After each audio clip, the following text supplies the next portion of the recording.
Welcome to Peru for a walk through the Amazon in the company of Father Gerard Tiraya Lanher, a missionary from Radostinia village at Ligota Bialska parish in the Diocese of Opole in Poland. The Peruvian rainforest, like every person in this world, is unique. Its uniqueness is defined both by its nature and its people of different backgrounds.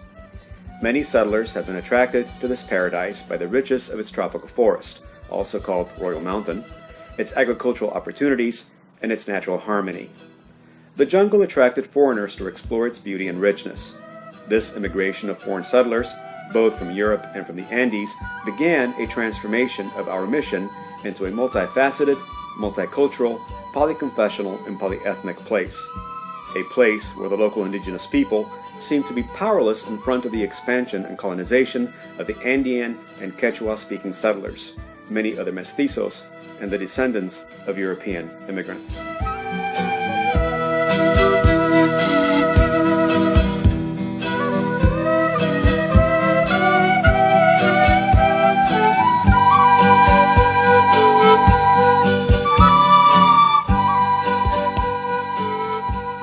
The jungle truly became a green hell. It was a green hell not so much because of the tropical jungle heat, but also because of the exhausting human work clearing the forest's lush vegetation through timber harvesting, which made way for grasslands and pastures. New roads are built under the pretext of promoting rural development. These new roads encourage many to farm commercial crops, which can now be easily transported to market for sale rather than producing foods for local consumption. In fact, this exploitation of natural resources benefits the rural peoples less, while mostly benefiting industrial and political leaders by increasing their own wealth. This so-called rural development results in destruction of the natural habitat and infection of our poor people with negative values such as wickedness, individualism, and consumerism. These negative values feed the senses, but not the souls of the children of God.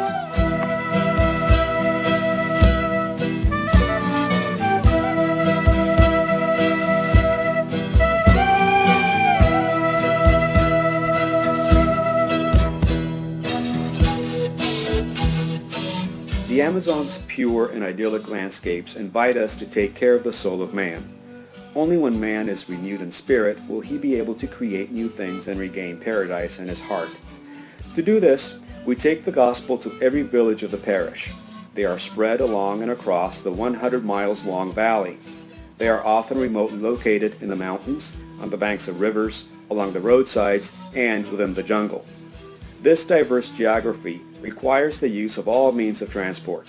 A pickup truck is used not only on dry, unpaved roads, but more importantly, to ford the rivers and streams without bridges.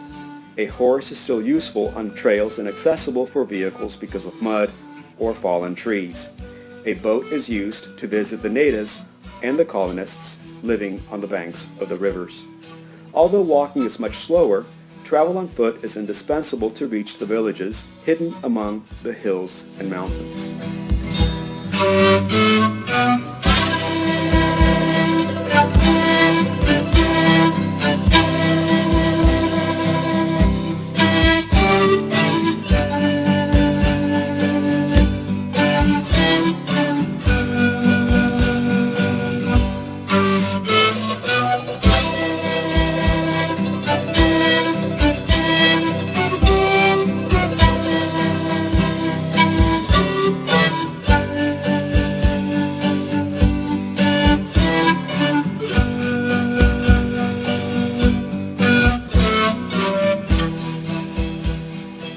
The difficulties caused by geography, climatic factors, missions team cutbacks, and limited time often makes it difficult to provide pastoral work and religious instruction for our very faithful.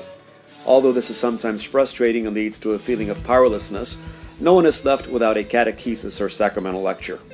Unfortunately, in the past, the isolation and lack of missionary resources left many brothers in a spiritual vacuum. This is seen by moral relaxation and a lack of knowledge about the Bible and Catholic doctrine. Despite their confusion, our faithful have something that many educated people lack. They are hospitable, open and kind, trustful, sensitive to the needs of others, able to accompany others in their suffering, willing to share their last piece of bread and their tools, and to help selflessly. They are like the bread that feeds others. Many of them cannot take communion for lack of preparation. But who is really more united to Christ, we who celebrate and receive the Eucharist almost daily, or those that cannot receive the Holy Communion, but who by their gestures and attitudes show love, affection, compassion, and charity to others?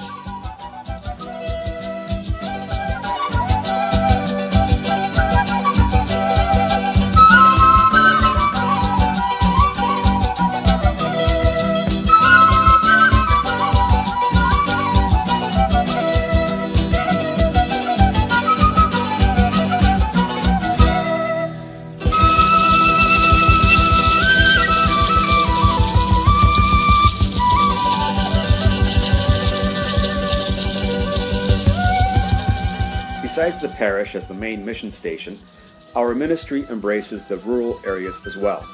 Our efforts have been focused on formation of the Christian leaders and catechists who may meet with the brothers in their communities for Sunday celebrations in the absence of a priest. The parish council valiantly gives advice, time, contributions, and works tirelessly to organize and conduct various activities, jobs, and tasks. They really help to tighten our bonds of brotherhood and strengthen us in serving God. Thanks to God, every year new acolytes come to serve at the altar. Some of them, after many years of service, became catechists, working with children or supporting other groups. Humbly we ask the Lord that from the many He multiply His workers. To this end, we invite them on the first Thursday or Friday of the month to an adoration of the Blessed Sacrament.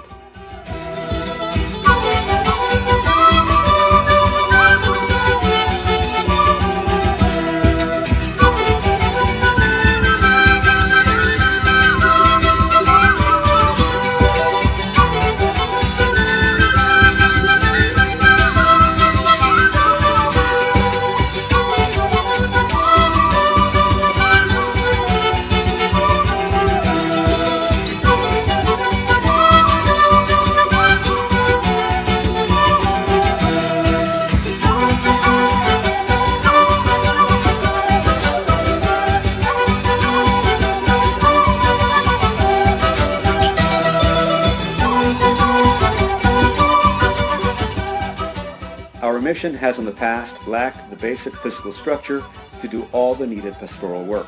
So important major projects were begun in 2003, including the construction of several chapels.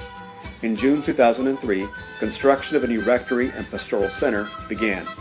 It would be used for meetings and retreats and would accommodate 40 participants. Also, the building is large enough to provide housing for the nuns who arrived in May 2013. Equipment was acquired to put a parish radio station into operation to spread the gospel and strengthen the Catholic spirit among valley inhabitants.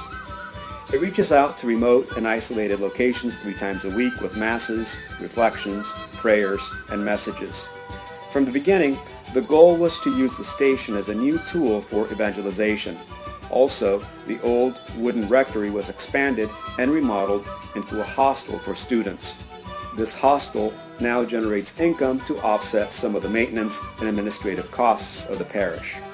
An essential part of Christ's mission is to proclaim new life through Christian education.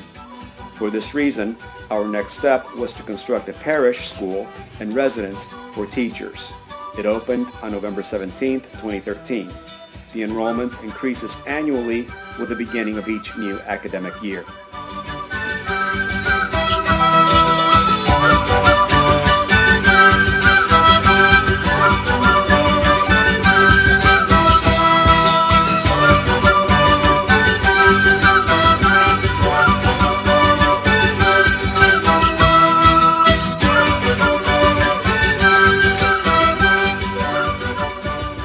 These projects were possible thanks to the support of several parishes and Catholic organizations abroad, like Germany, Switzerland, Poland, including the Polish Embassy in Peru, Austria, Canada, and California and Chicago in the United States.